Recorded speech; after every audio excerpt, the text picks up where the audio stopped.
It's Christmas time. Oh, hello, everybody. It's me, Chris Smith. And look who's here with me, as always. It's Betty. Hello. Hello, Betty. Welcome Hello. back. Hi, Poor Chris. Betty. This has been like one of those days where you shoot like 2 weeks worth of Wheel of Fortune. Wheel of Fortune episodes. Wheel. And then you air them over the next 2 weeks. I've had Betty running from pillar to post doing episodes, Moving chairs. trying different lighting. Coming in the house. Yes. Anyway, Betty and I were laughing about the time that she once brought me and my stepfather, Marshall, brought me a car to test drive during my soap operas, or my stories, as the old people used to say back in the days. Now, a little history, Betty. Do you remember that, by the way? That event when you brought the car? mystery? No, we car? Yeah, the car. Sure, I remember. Well, a little history about what happened. I Yeah. always loved soap operas. Did you know that? Yeah, I did know that. Ever since I was a little child, I came out of the 2 years womb. old. I came out of the womb. I was like, "Wah!" And I 2 was like, years old. "What's on the TV?" But really, when I was born, it was September of I can't say the year, but it was a Saturday, and so there weren't any soap operas on. But I eventually got addicted to soap operas, and my mother watched one called Another World, which was set in Bay City, as you all know. Well, when I was a little child, Alice Frame, Horton. no, Alice Horton's on Days of Our Lives. Oh. Alice, you remember Alice Frame? Sure, I did. I remember Alice. She was climbing on the Didn't know that was steps. her last name. Yeah, well, she had different last names, but she was a Frame mostly to me. But she had been climbing on this ladder, and she was putting up something on a bookshelf or something, and she fell off the ladder and lost her baby. See, she was pregnant. And at the dinner table that night, I said, "Did Alice lose her baby?" And my father was aghast and was like, "What?" Do you remember, Betty? I do. And apparently Betty said that he shouldn't be watching those soap operas with you. But I used to play on the floor with my Fisher-Price toys, and Betty would be watching while she cleaned and did stuff around the house. And and then, of course, years later, that was also the soap opera that you locked me out of the house while I was watching, which we've discussed on this very show. I'll never hear the end of that. She'll never hear. I've forgiven Ever. her. I've forgiven her because remember last year or year before, I finally saw the episode after 30 some years, maybe even 40. But that one happened in 1982, I believe. And I was watching Another World, and my mother came in and she was like, "You've been watching too much TV." And I was off school that day for some reason. I think it happened like in April or something. Watch the video and then you can figure it out. We tell the date. But so she put me out of the house, and Loretta was about to be blown up in the car, and there was a car bomb underneath it. It was meant for her husband, Harry Shea, but poor Loretta was going to get ice cream for the child's party. They had this little girl that was going to have a birthday party, and she got in the car, and she started it, and it blew up and killed her.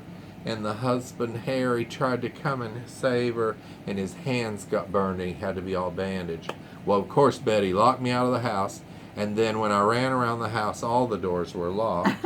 She would appear at every door locking it. And then I get to the window, and I'm looking through, and I'm like, before it blew up, and I was like, "Loretta!" And Betty pulled the curtain.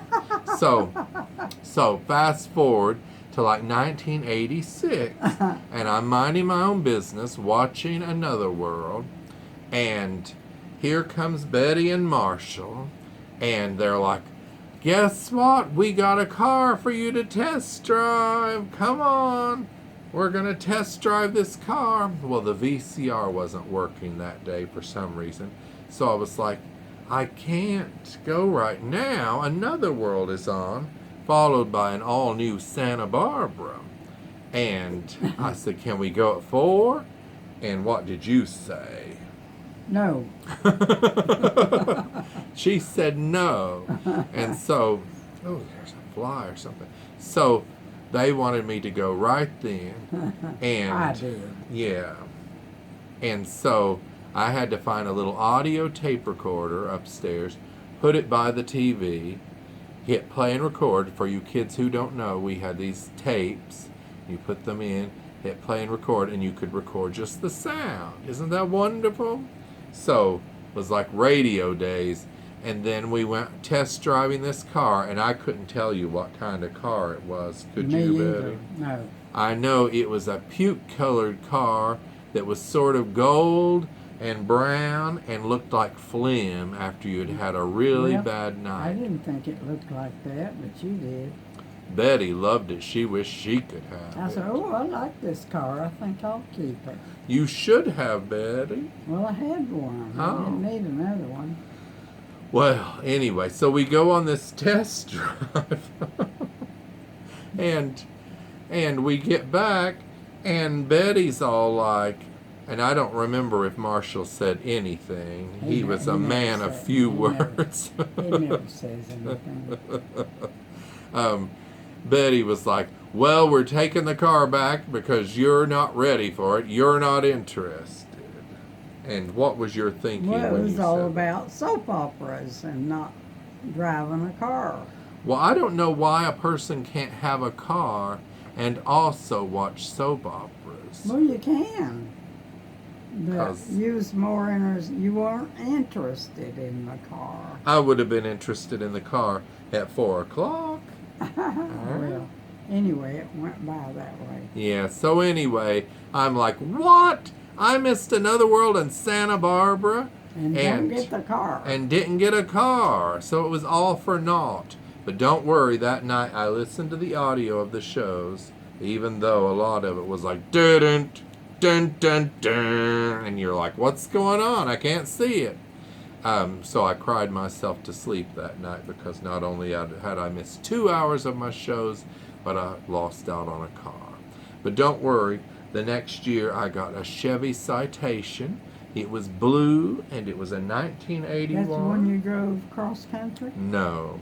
I got a few years later, then I got a Ford Tempo, and that was the one that I drove across country until it was stolen by some vicious people, which is another story. What about that? Then they brought it back. Oh, remember they brought it back and they had moved or something because there was still a lamp in the trunk and the roof on the inside of the car was all scuffed up like it had been stuffed with stuff.